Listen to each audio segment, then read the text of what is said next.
It's Friday, the 19th of December. From the MEN newsroom, this is Channel M's Lunchtime News, and these are today's headlines.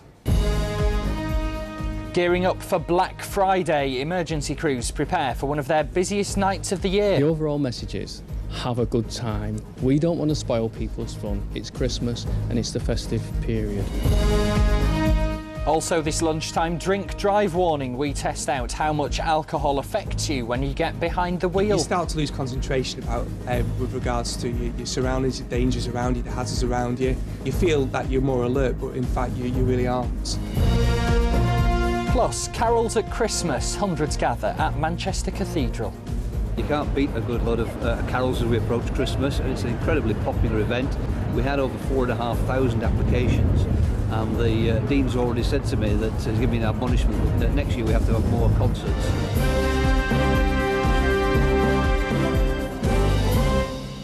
Good afternoon. First this lunchtime, emergency crews are bracing themselves for one of their busiest weekends of the year. Tonight is dubbed Black Friday. Many shops and offices are holding their Christmas parties, which means town centres will be packed and the amount of alcohol-related problems increases, as Beverly Walkton now reports. Get up, please. Come on. 462, need a van to Petersgate, please. Outside. An average weekend evening, but tonight is expected to be one of the busiest of the year. And that's because thousands of us will be partying with work colleagues and friends in the final weekend before Christmas.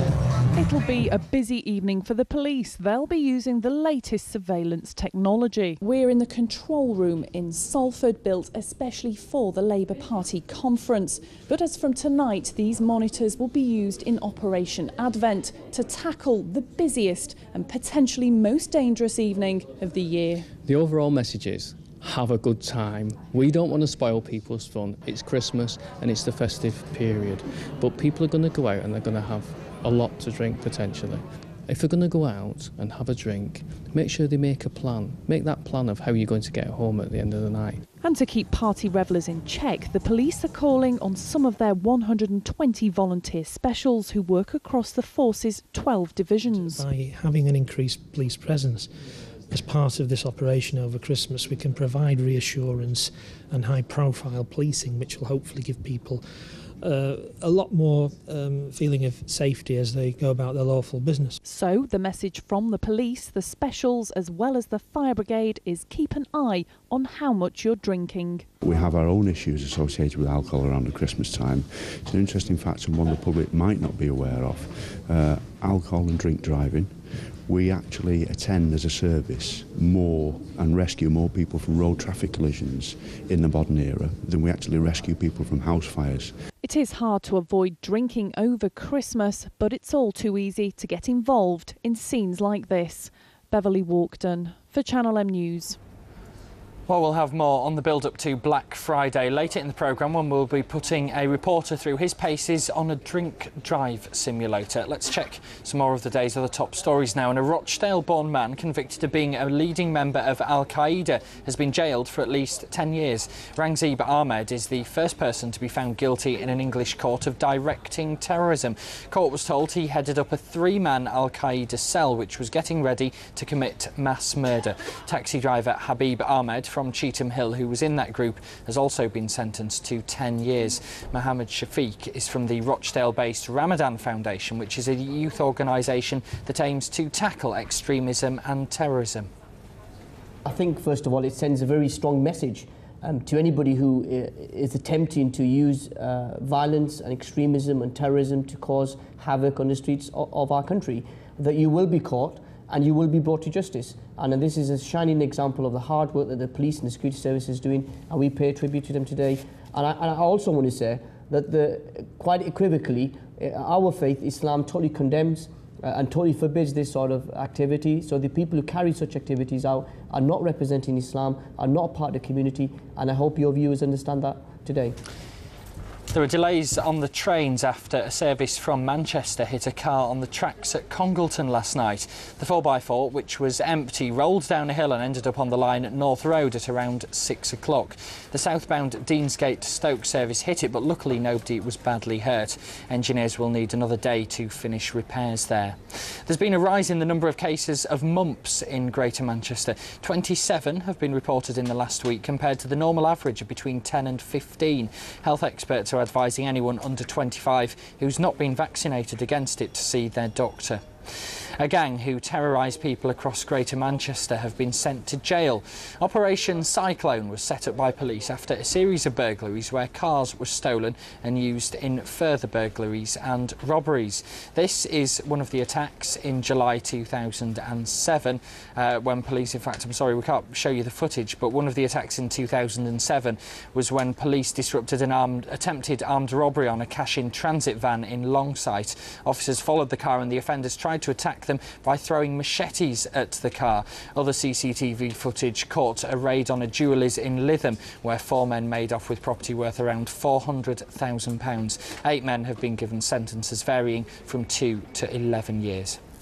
A mural that's painted on the side of a building in Ashton-under-Lyne is causing controversy. There are many such pictures across Greater Manchester, but this one shows a rabbit wielding a knife. The council have actually wrote me a letter asking me to just paint the wall white because they find that a lot of people find it offensive. And apparently a lot of people have complained to the council that they want it removed. I think it's because of the knife and the blood dripping from the knife. But I mean, I think it's okay. I think children should be educated to the fact that knife crime is a problem. The message the picture you're giving out that it's like it says it's wasted youth. And at the end of the day, if young lads or girls are using knives and people are killing each other, it is wasted youth. I think it's basically bringing home to people the problems of knife crime. And I think that, personally, that if people educate young children, i.e. parents, teachers, in years to come, that perhaps young people will not use knives. I think it's very good. I think it's very good. A series of events will take place in Lockerbie this weekend to mark 20 years since the bombing killed 270 people.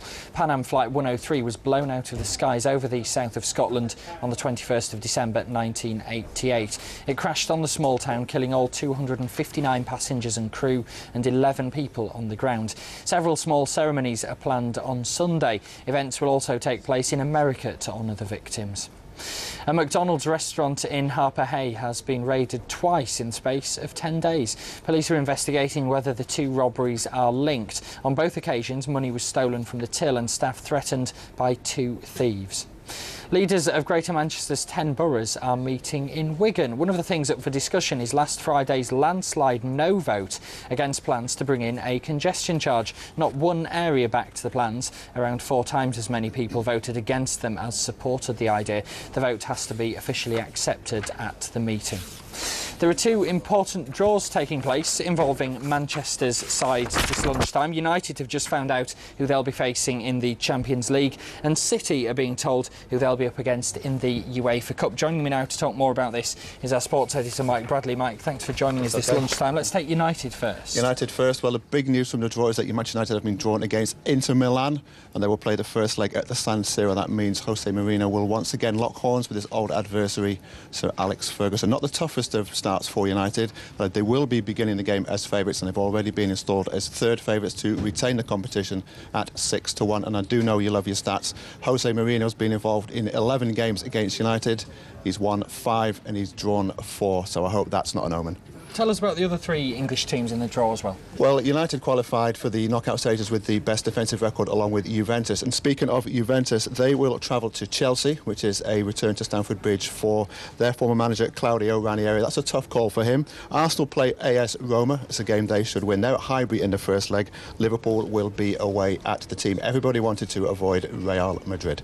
And City, I believe, still waiting for news on who their opponents are. They're still waiting, that's right. They should get an easier opponent this afternoon when that draw is made. They qualified from top spot in Group A despite the underperforming yesterday 3-1. Back to the Champions League, though. Barcelona were the top scorers.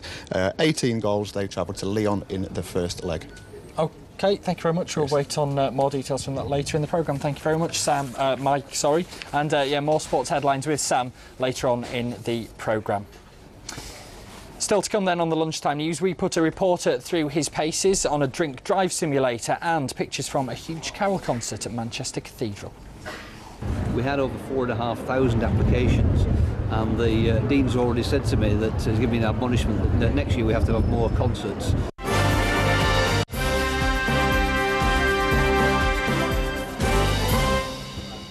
Welcome back to Channel M's Lunchtime News. We've got all Greater Manchester's main headlines for you between 12 and 1 o'clock, and you can always find them online as well at channelm.co.uk. On there right now, plenty from our reporter out in Japan following Manchester United's progress in the FIFA World Club Cup, and the poster campaign aiming to remind people about the real meaning of Christmas. That's at channelm.co.uk. Back now to our top story and the preparations by police for so-called Black Friday. Tonight is one of their busiest of the year as thousands of us head out on office Christmas parties. It's also one of the worst nights for people being caught drink driving. With that in mind, we've teamed up with Century Radio to watch their reporter Matt Price find out what it's like to be behind the wheel after one too many. First off, we're going to do the emergency stop exercise. We're going to do 50, and then we're going to do one at 60. Stop. Good. The reaction time was 0.669, so the average is 1.0, so you were very good there. The overall stopping distances, which you did, was 56 points.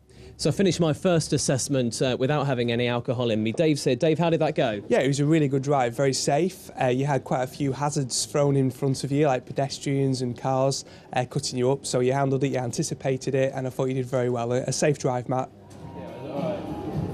So I've had 2 pints of lager. Don't feel too bad. Let's go and try the simulator again. Is that deteriorated a little bit as well? Yes, yeah. So go around the corner here a little bit. Oh gosh. So it's almost a second before I reacted. Yeah, it's quite worrying, isn't it? Your overall stopping distance was 71.9, and your reaction time was 25. And your braking distance was 46. So really poor compared to what I originally had. Yeah, a massive difference there. We're back in the bar and I've got another couple of pints to get through, all in a working day. After these, I'll be back down to the British School of Motoring to retake the simulated test.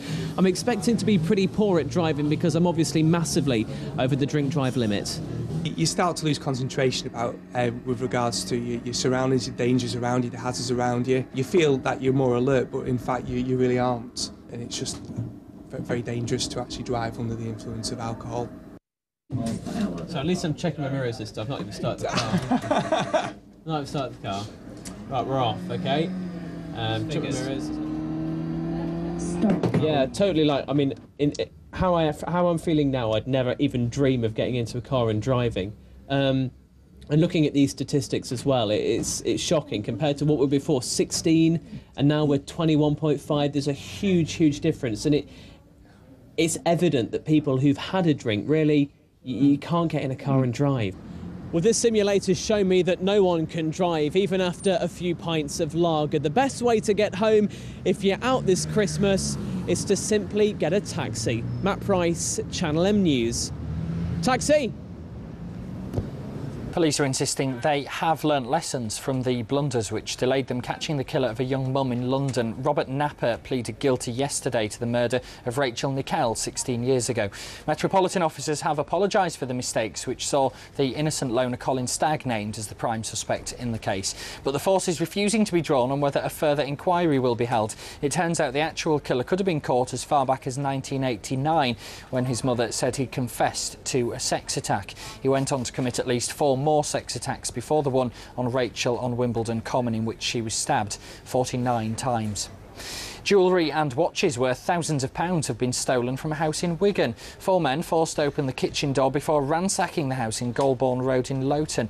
Police think the gang may strike again in the area, particularly when people have all their Christmas presents under the tree. Because of the high value of the items taken, it's thought the gang may try to sell them on quickly. Greater Manchester cancer patient Tom Buckley will get a special presentation at the Christie Hospital later. The 23-year-old completed a coast-to-coast charity walk earlier this week to raise more than £44,000 for the unit.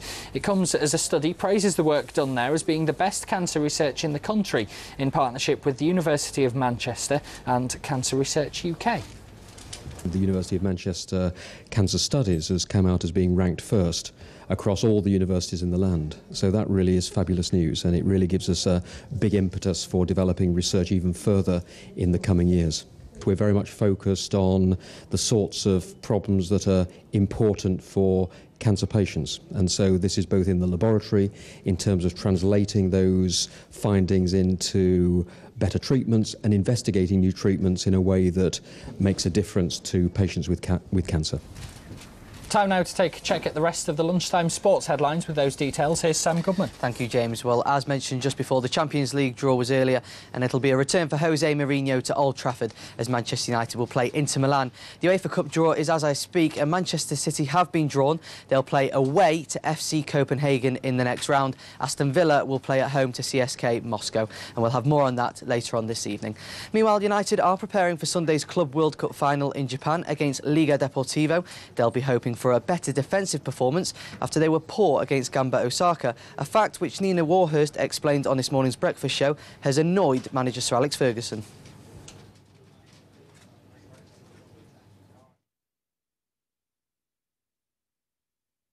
Okay.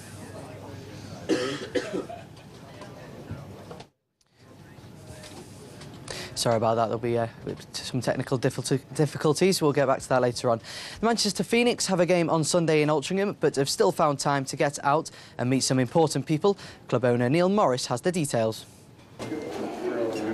Today we're on a road trip at Pendlebury Children's Hospital where we're going to give out children's presents that have been collected by the supporters of the Manchester Phoenix. It's gone good. You know, the kids really like what we're doing here, and it's good to give back to the community. And you know, these kids are in here at Christmas time. It's got to be hard for them, and you know, whatever we can do to bring a smile to their face is the best thing. Everyone likes you know, Santa Claus or Father Christmas, as you guys call it. So kids are all excited, and you know, it's good to see the smiles on their faces. And you know, when they get the gifts, they're all happy. You know, it brings a smile to our faces, and we're just happy we can be doing this. There's plenty of sports on Channel M over the weekend, beginning tonight at 7 o'clock with the Great Manchester Football Show. And here's Ian and Kirsty with a look at what's in store.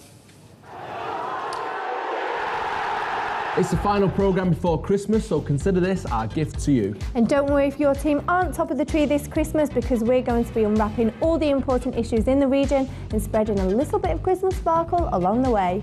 Japanesey does it for Manchester United. There's a special report on the Reds' Eastern adventure. Who would you sign for your club this Christmas? We take supporters transfer window shopping. Cristiano Ronaldo, just sit him on the bench. No, reserves. Latics fans take the mic. The Oldham supporters ask Eardley anything. Who's your best mate? I've got a few, to be fair. Plus, there's a sack full of Santas on the loose and non-league action from Curzon Ashton. Oh, what a finish! That's the Great Manchester Football Show tonight at 7 p.m.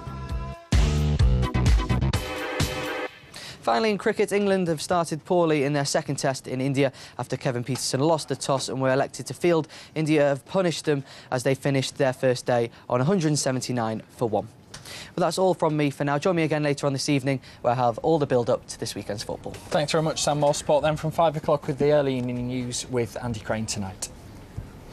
Hundreds of people have turned out for a carol concert at Manchester Cathedral. The Manchester Evening News has held its annual festive service there.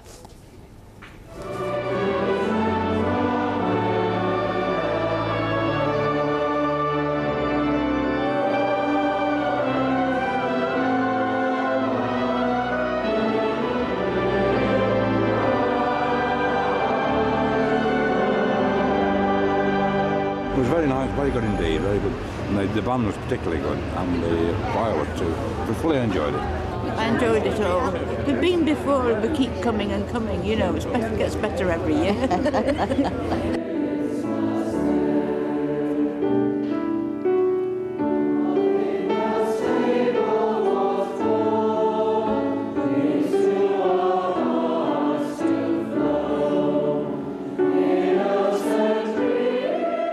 beat a good lot of carols as we approach Christmas, and it's an incredibly popular event.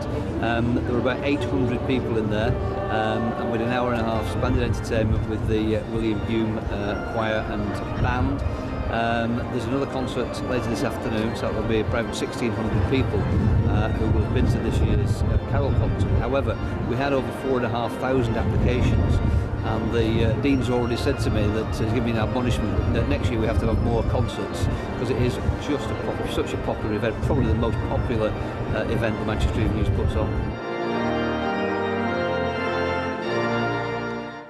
Well, it's the weekend before Christmas. Chances are you may be looking for something to keep you amused over the weekend. With a look at the entertainment guide for us now is Neil Sowerby from the citylife.co.uk. Neil, what's the big thing on this weekend? Well, I'm going to sit in a bar and watch people, the street theatre, people trying to get that bargain present for their loved ones.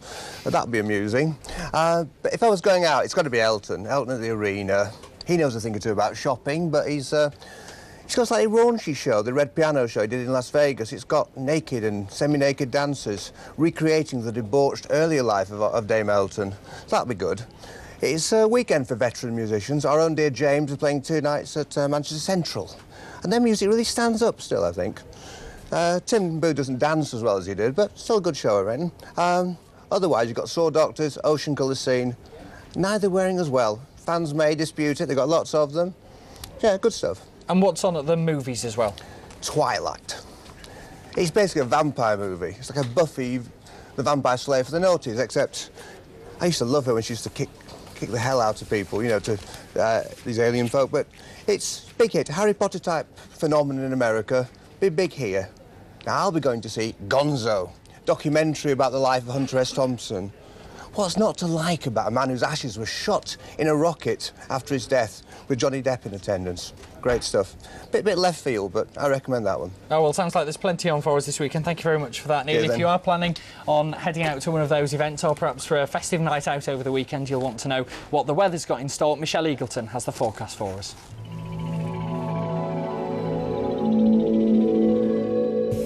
Well, taking a look at the weather and what it has in store for you today, this morning was fairly dismal, although we didn't see much rain. It was fairly dry in most parts across Greater Manchester. In fact, mild temperatures as well, highs of between 10 and 11 degrees. Now, unfortunately, this afternoon, slightly different picture. We are going to see some outbursts of rain, so make sure that you have your umbrella to hand, because you are going to need it, especially if you're going out tonight on a works do. Make sure that you take an umbrella, make sure you take a coat, and then you can ditch it as soon as you get in the venue, because otherwise you're going to look like a drowned rat, I'm afraid. So unfortunately, the next couple of days, pretty much the same picture. We are going to see a few patches of dryness, and then later on we are going to see a few outbursts of rain as well. That's a picture for Saturday, Sunday and Monday, unfortunately. Tuesday as well is looking pretty similar, and the thing about it is those temperatures are going to be dropping, so we've got highs of 7 on Tuesday, and who knows, maybe snow on Christmas Day.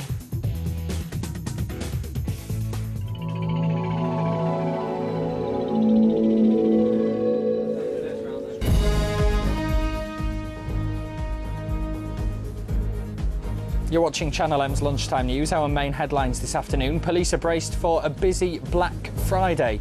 It's one of their busiest weekends of the year, with the majority of office Christmas parties taking place, and fears more people could be tempted to drink and drive.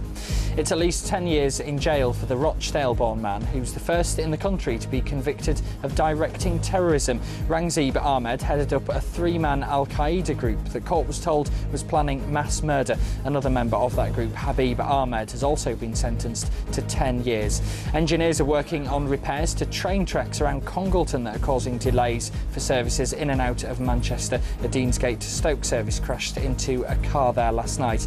That's all from me for now. More with Andy Crane in the early evening news from 5, but from me and the rest of the Lunchtime team, have a good afternoon. Bye-bye for now.